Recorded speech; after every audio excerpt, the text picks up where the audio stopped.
Welcome to Simply Good, Cooking with Rebecca. Today I'm making my chili.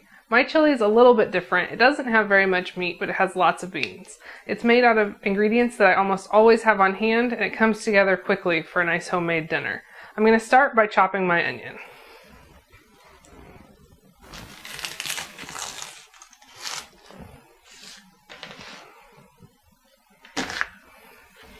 Okay, so I've peeled and quartered my onion, and now I'm just going to chop it up nice and fine using the food processor. Okay, now that our onions are chopped nice and fine, we're going to take our food processor bowl with our onions, and we're going to move over to the stove. Okay, the first thing I'm going to do at the stove is I'm going to brown up a ½ pound of hamburger. I'm going to put just a little bit of oil in my pan just to keep it from sticking. Okay, so we're just going to brown up our hamburger. Put that in. Okay, our meat has browned up nicely. Now we're just going to add our onions. And we're going to cook them just until they're nice and soft and translucent. That'll be a couple of minutes on high.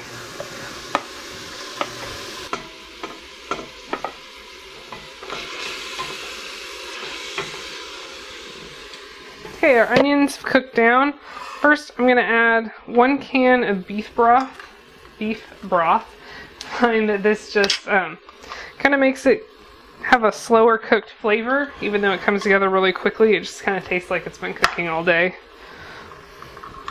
So 1 can of that.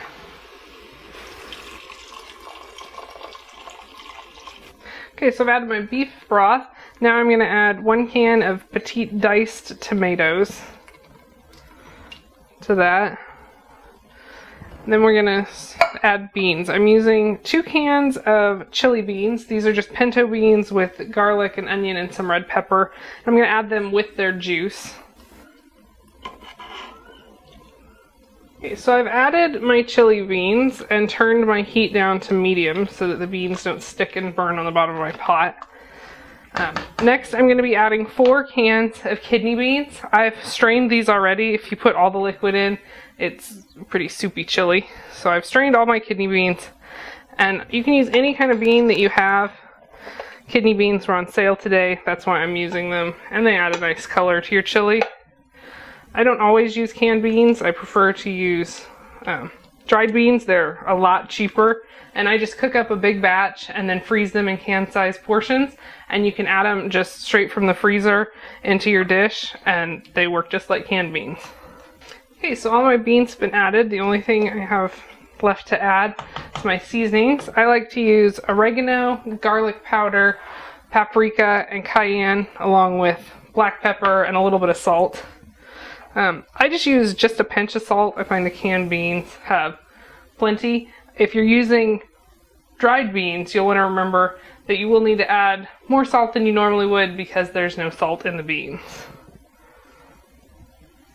Okay, so I'm just going to add pepper, a little bit of oregano, some garlic powder. You can of course use fresh garlic if you want. And paprika, I like quite a bit of paprika. Gives the chili a nice deep flavor and deep color. And then just a little bit of cayenne. Want to just remember that cayenne's pretty hot, so start with a little taste and add to make your chili the heat you like. Then you just stir it all together. We're gonna turn our heat down to low.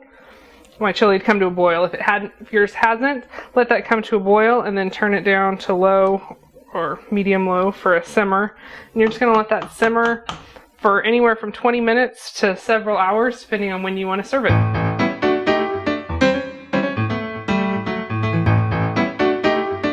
And that completes my homemade chili. I usually have the ingredients on hand so it comes together quickly for dinner. I like to serve it in a homemade bread bowl for an extra special touch. Tune in next week and I'll be showing you how to make the homemade bread bowls.